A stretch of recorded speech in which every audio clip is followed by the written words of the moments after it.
ever since the Second Vatican Council, there's been a lot of what we would call weaponized ambiguity. Oh, yeah. Which a lot of prelates, Terry, speak out of both sides of their mouth. We know the clear teachings of Jesus Christ is go out and make disciples and baptize everybody in the name of the Father, Son, and the Holy Spirit and teach them everything that I've commanded you. But you have today modern prelates, cardinals, even the Pope has made statements about evangelization is proselytization. Yeah, and we shouldn't be proselytizing Muslims and Protestants, et cetera, et cetera. This sends a mixed message to the rank and file where they're saying, well, look what the Holy Father's saying. Look what this bishop's saying. Look what this cardinal's saying. They're saying that that's proselytism, what I'm trying to do. Yeah. I'm trying to share my faith in Jesus Christ. And they're saying that that's not ecumenical. So again, we have what's called, ever since Vatican II, it's been very intentional with the modernists. They use weaponized ambiguity in their documents, in their phraseology. And in fact, I remember Edward Skillibeck's one of the Council Fathers. Yeah, liberal. Liberal Council Fathers. He actually said the following, quote, "We used ambiguous phrases during the Second Vatican Council, and we know how we will interpret them afterwards," close quote. And so, again, I think another thing that has worked against us these last 50, 60 years is many modernists in the church, they don't believe in evangelization. I think they've lost their supernatural faith.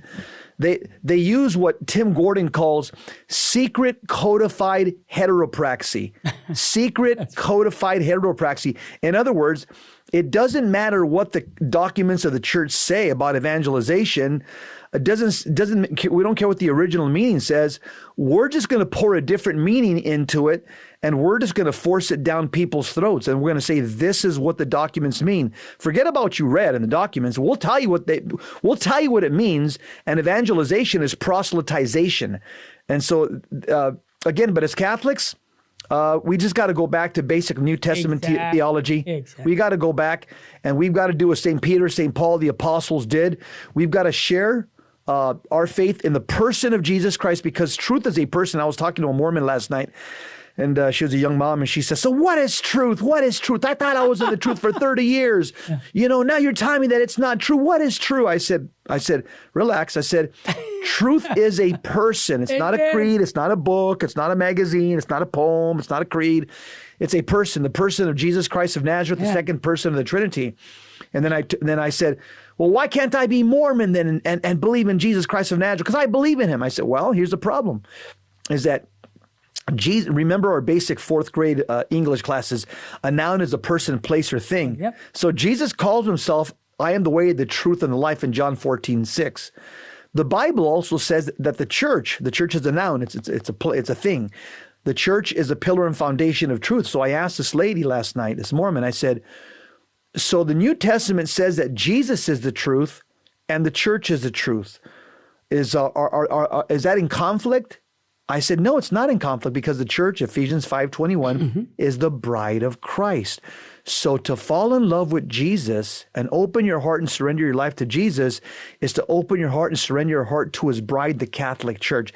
All of a sudden, you can see something just lifted from her mind, and she was able to understand that. I said, and I hate to just be so frank, but the Bible doesn't say anywhere that in 1835 the gospel would be preached anew, and God would start up a new religion with a new prophet in 1835 in Palmer, New York.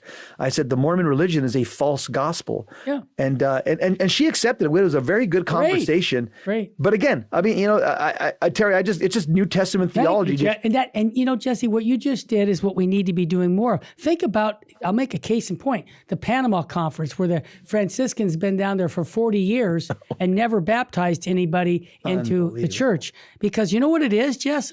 The element, that's what you said is absolutely true. But in addition to that, they think everybody's saved.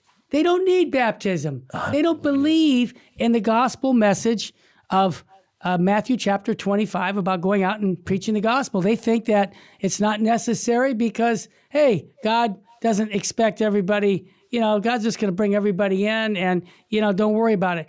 That's heresy. Okay, I'll just be out in front of.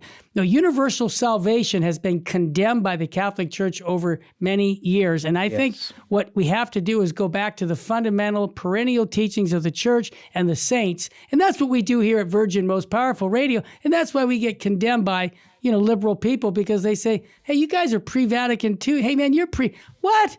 Give me a break. What we're teaching is what the Church has always taught."